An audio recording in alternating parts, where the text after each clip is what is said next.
Kun tamsaasa kallattiin kan isinii dabru Aynagee Meediyaa irraa kan ta'u oduuwwan ijoo guyyaa har'aan tanaa qabannee isinii dhiyaannee jirra. Oduu guyyaa har'aan tanaatiin hoogganaan Iraan pirezidaantiin Ameerikaa akka qaama badii kanaa mancaatii fi maqaballeessii biyya kiyya irratti raawwate jechuudhaan ifatti dubbate. Kanatti aansuudhaan obbo Xiinxalaan siyaasaa obbo Jawaar Mohammad Muummichi Ministeera Abiyyi Ahmed qormaata keessa seenuu mala kan jedhu ifatti har'a miidiyaadhaaf ibsa kenne. Kanatti aansuudhaan Iraan ifatti amantee hoogganaawwan olaanaa Iraan kumaatamnoonni mormii tibbanaa irraa keessa turan ajjeefamuu isaaniitis ifa bayanii jiru. Kanatti aansuudhaan Tiraamp dureewwan Awurooppaa gidduu dubbiin cimee doorsisni Tiraamp akka of duuba hin deebifne mootummaan Faransaay Makroon dubbataniiru. Akka xiinxalaan siyaasaa obbo Jawaar Mohammad jedhetti Yuunaayitid Arabii fi Suudii Arabiyaan Yemen Suudaaniif keessa wal dhabaa jiru. Dirreen itti aananii wal falman Itoophiyaa ta'uu mala jechuudhaan xiinxalaan siyaasaa obbo Jawaar Mohammad dubbatan. Gaanfa Afrikaatti yeroo ammaa yeroo kamuu caalaa muddamni jabaan cimee kan jiru yoo ta'u, muddamni kun immoo erga Israa'el biyya jalqabaa bulchiinsa Somaalilaand kan Soomaaliyaan qaama kiyya jettuun beekamtu kennite taatee itti hammatee jira. Adeemsi Israa'el kanaan biyyoonni dhaabbileen danuun mormaniiru. Kaan as bahee deeggaree ammatti hin jiru. Galaana Diimaa qarqara to'achuuf biyyoonni humna walakkaa Middle Power jedhaman dorgommii cimsaniiru. Kanneen keessaa UAE yookaan Imaarat, Suud Arabiyaa fi Turkii Qatar fa'aadha. Biyyoonni guddoon gaanfa Afrikaa Itoophiyaa fedhii biyyoolessa ishii milkeessuun sosso'aa jirti. Akka obbo Jawaar Mohammad jedhanitti Itoophiyaan galaana diimatti bahuu barbaaddu immoo biyyoonni morman jiru. Itoophiyaan muddama kana akkamiin keessaa baati kan jedhu gaaffiidha. Gaanfa Afrikaa giddugala bahaatti onnee iddoo muddamni itti jabaatudha. Booda kana immoo biyyoonni diinagdee cimaa dhuunfaa Afrikaatti olaantummaa gonfachuuf dorgommii cimaa keessa jiru. Xiinxalaan siyaasaa obbo Jawaar Mohammad Itoophiyaan galaana diimatti bahuu ni deeggara. Haa ta'u malee adeemsa mootummaan hin milkaa'u yaada jedhu qaba. Itoophiyaan waggaa 2 dura waliigaltee ulaalaa galaanaa bulchiinsa Somaalilaand waliin taasifteen Soomaaliyaan mufachiiftee muddama guddaa uume ture. Ergasii waliigalteen sun rarra'ee waliigaltee Ankaaraa Itoophiyaa fi Soomaaliyaa gidduutti mallattaa'een waliigalteen kun Soomaaliyaan Itoophiyaaf ulaa akka kennitu ibsa. Ta'us kuni akka hin milkoofne Soomaaliyaatti ambaasaaddarri Itoophiyaa Suleyman Daddafoo dubbatanii turan.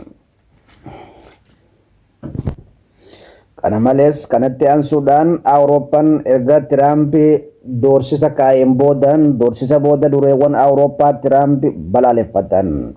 Pirezidaantiin Tiraamp biyyoota Awurooppaa 8 michoota Ameerikaa ta'an taarifa haaraa akka irra buusan dhaaddachuun mormii kaase. Kunis karoora Tiraamp odola Girlaand qaama Deenmaark taate fudhachuuf jedhan erga morman booda. Dureewwan Awurooppaa immoo sochii Tiraamp kana cimsanii balaaleffataniiru. Ministeerri muummee UK Keir Starmer adeemsi Tiraamp guutummaatti dogongora yoo jedhan, pirezidaantiin Faransaay Emmanuel Macron immoo fudhatama hin qabu jedhan. Tiraamp oomisha Deenmaark, Noorweey, Swiidin, Faransaay, Jarman, UK, Neezerlaand fi Finlaand irraa gara USA seenuu irratti taarifa parsantaa 10 akka kaan dhaaddataniiru. Kunis gurraan dhalata akka bara 2026 akka eegaluu fi hammi kunis boodarra parsantaa 25tti akka guddatu dubbatan. Taarifni kun hanga Ameerikaa Girlaand to'atutti akka itti fufu Tiraamp ibsaniiru. Tiraamp odola Girlaand nageenya Ameerikaaf murteessituu ta'uu ibsuun humnalleen ta'uu akka to'atan dhaaddachuu eegalaniiru. Akeekkachiisa Tiraampii booda gamtaan Awurooppaa gaafa dilbata walgahii atattamaan Biraaziilitti waamameera. Walgahiin kun ambaasaadarota miseensota gamtaa Awurooppaa 27 akka hirmaachisuu Rooyiters gabaase. Gama kaaniin mormitoonni kumaan lakkaa'aman daandii Giirlaandii fi Deenmaarkitti bahuun Ameerikaan Giirlaandii fudhachuuf yaaduu mormaniiru. Giirlaandii keessatti uummanni jiraatu xiqqaas ta'uu lafichi garuu albuudaan kan badhaadhedha. Giirlaandii kaaba Ameerikaa fi Arkaantik gidduu argamuun doonii naannicha keessa sossoo'u to'achuufis ta'ee haleellaa misaa'ilaa yoo raawwatu to'achuuf gargaara. Tiraamp kana dura karaa salphaanis ta'ee humnaan Giirlaandii akka to'atan dubbataniiru.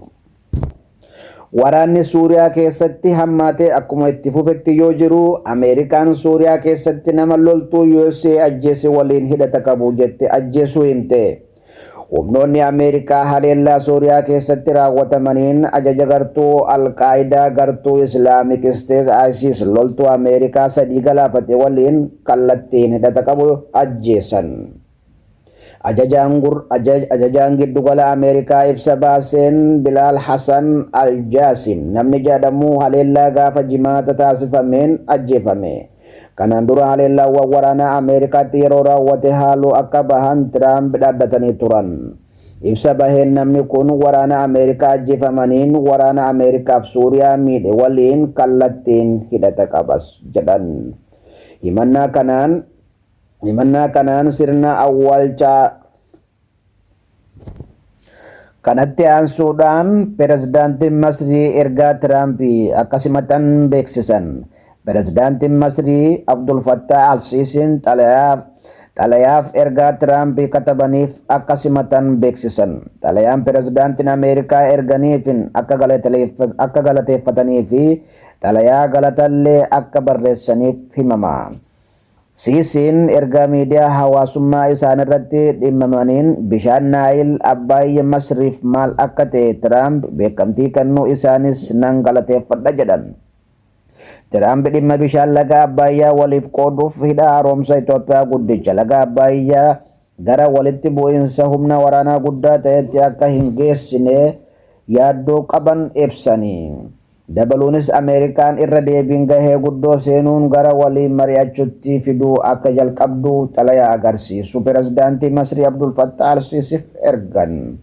Ameerikaan bishaan laga Abbaayyaa qaalii ta'e biyyi kamiyyuu dhuunfattee to'achuun biyyoota ollaa miidhaaf saaxiluu akka qabne cimsite amantii jedhan.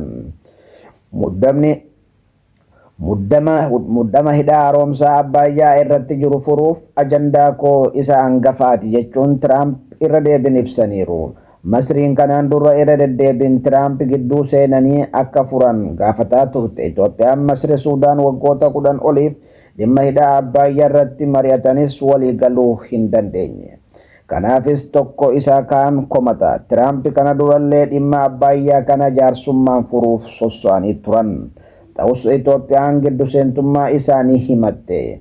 Xalayaa isaanii tibbana irratti Tiraamp garagalchaa pirezidaantii Itoophiyaa Taayyee Asqasillaasee eeraniiru. Yuunivarsiitiin Finfinnee Afrikaa Baharraa kan jalqabaatti jedhamte. Akkaataa maddi KS World University kanatti Yuunivarsiitiin Afrikaa Bahaa 4 gahumsa akaadaamii dhibbaawwan qorannoo isaanii dhibba naannichatti qaban dursaa jiru. Yuunivarsiitiin jajjaboon Afrikaa isa jalqabaa keessaa Yuunivarsiitii Finfinnee ta'uu gabaasne. Yuunivarsiitiin Finfinneedha. Yuunivarsiitii jalqaba biyyattii bara 1950 hundeeffame dhaabbilee barnoota olaanoo biyyattiin maqaa guddaa qaban keessaayi.